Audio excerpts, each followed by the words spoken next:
Bonjour à vous, donc c'est parti, ce AFA numéro 15, nos rendez-vous du lundi. Je suis ravie de vous retrouver. Je sais qu'il y en a certaines qui m'attendent avec impatience et j'ai d'autant plus de plaisir à venir vous parler de cette dernière semaine de la guérisseuse qui n'en est quasiment pas une, comme je vous l'ai expliqué la semaine dernière. Nous rentrons déjà dans les énergies de la 9e lune qui appartient aux rêves et aux prophéties de demain. Alors ce n'est pas la gardienne de l'intuition du 4e mois, mais c'est la gardienne qui dit maintenant que vous avez guéri des parties, votre terreau fertile, qu'est-ce que vous allez semer dans ce nouveau jardin.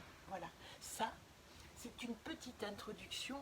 Nous en parlerons jeudi, puisque je vous donne rendez-vous pour un petit tirage de nouvelle lune avec le jeu Solune. Donc nous explorerons les invitations de la 9e gardienne, des rêves et buts de demain. Reconnexion à notre rêve sacré.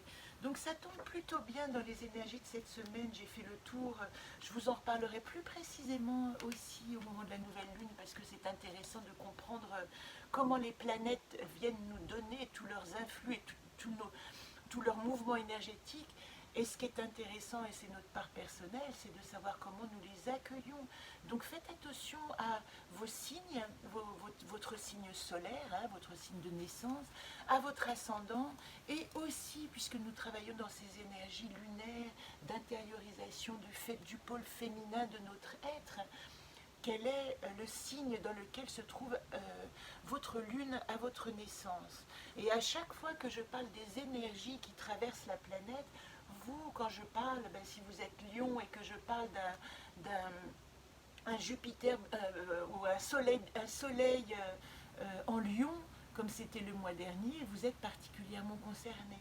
Pour cette semaine, nous parlons de soleil et nouvelle lune en Vierge, le monde de la raison, mais les échanges sont régis par Mercure, et Mercure est en balance, ce qui est pas mal aussi. Je vous donne rendez-vous jeudi pour les aspects planétaires. Cette semaine, nous avons aussi un petit coucou du ciel. Quand il y a des hélicoptères, j'ai toujours l'impression qu'on me fait un petit coucou depuis là-haut. C'est aussi le 18 septembre, Rosh Hashanah. Rosh Hashanah, c'est le nouvel an juif.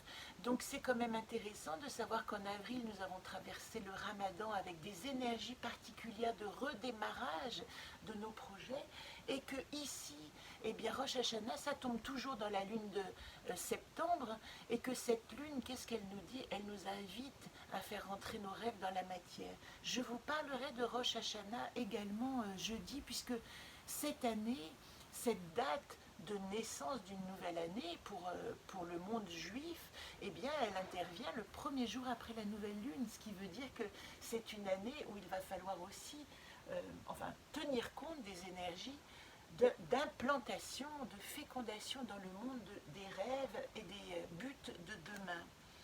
Voilà de quoi je voulais vous parler. Et 10 jours plus tard, nous avons le Yom Kippour, qui est le jour du grand pardon. Donc vous voyez qu'à partir de cette nouvelle lune du 18, dans ce monde des rêves et prophéties, il va vraiment être question de laisser aller des choses, mais de les laisser aller avec aussi le pardon, avec aussi la paix dans votre cœur. Alors qu'est-ce qui nous attend cette semaine en énergie? Donc, dernière semaine de la guérisseuse, mes premières semaine de rêve et but de demain. J'ai oublié de vous dire que nous avons fini la lune du défi dans le calendrier galactique pour celles que ça intéresse. Et cette semaine, il s'agit de polariser et de stabiliser. Vous voyez bien comme toutes les énergies parlent, et je vous en reparlerai jeudi, de plutôt polariser, c'est restructurer son énergie à l'intérieur. Mais avec un Mars rétrograde en bélier, il est impossible réellement d'agir sans ressentir une certaine frustration de la portée de nos actes. Donc je vous conseille jusqu'à la nouvelle lune de continuer à ce que votre énergie elle soit dirigée plutôt vers vos projets, ce que vous avez envie de mettre au monde, nettoyer votre jardin encore, terminer ces guérisons et arriver prêt, neuf, solide et fort et avec de l'énergie dans votre rêve et votre but de demain. Pour cette semaine, nous sommes accompagnés, oh ben voilà, regardez, les cartes ont carrément sauté. Moi au monde, l'envol. Restez léger, volez. Cette semaine, ne vous laissez pas attraper par les contingences, par les menaces, par cette remontée de virus qui inquiète tout le monde, par l'impossibilité de savoir si c'est juste d'être masqué ou d'être démasqué. Est-ce que ce masque démasque nos comportements sociaux plus réellement que n'importe quelle lumière qui nous mettrait à jour, hein? Comment est-ce qu'on réagit avec ce masque?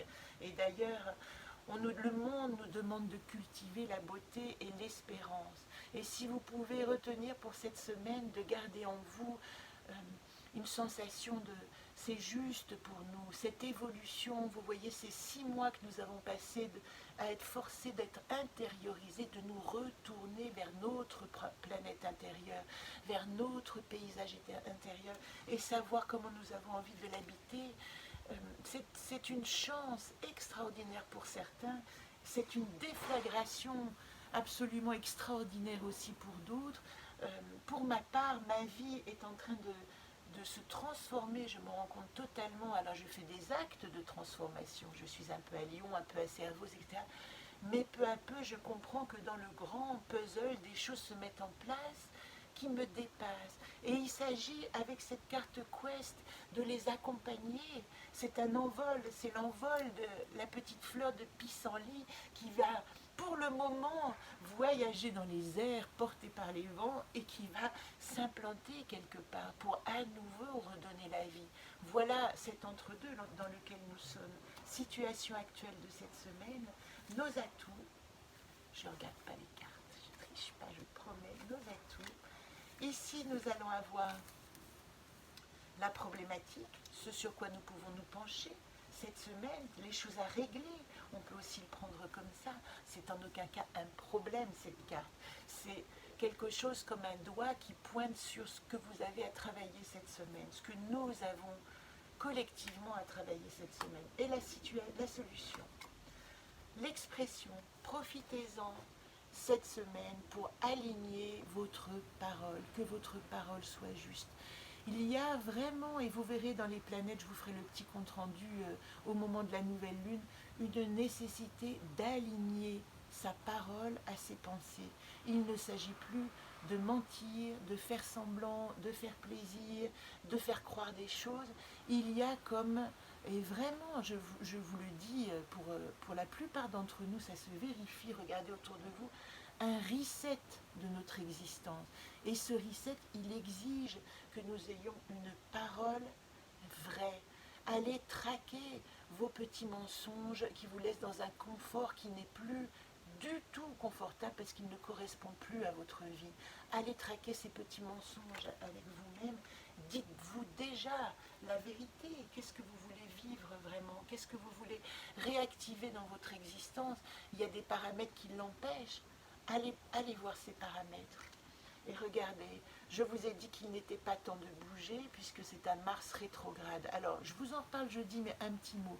Mars en bélier rétrograde, il dit voilà, il était Mars en bélier qui avançait, et puis il y a un moment donné où quand on passe une certaine ellipse, un certain axe, c'est un effet visuel, puisque nous regardons les planètes depuis la Terre, depuis là où nous en sommes, eh bien, ce Mars paraît reculer au lieu d'avancer parce que nous passons un angle où on a l'impression visuelle que la Terre avance et plus vite que certaines autres planètes.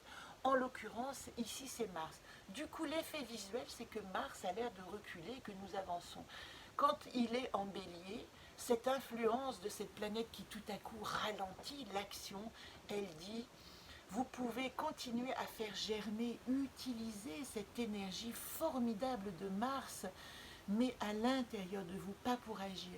Vous allez peut-être ressentir des frustrations, des délais, du retard, des choses que vous voulez mettre en place, et puis ça ne se fait pas. Vous êtes frustré que l'action que vous lancez n'ait pas de résultat.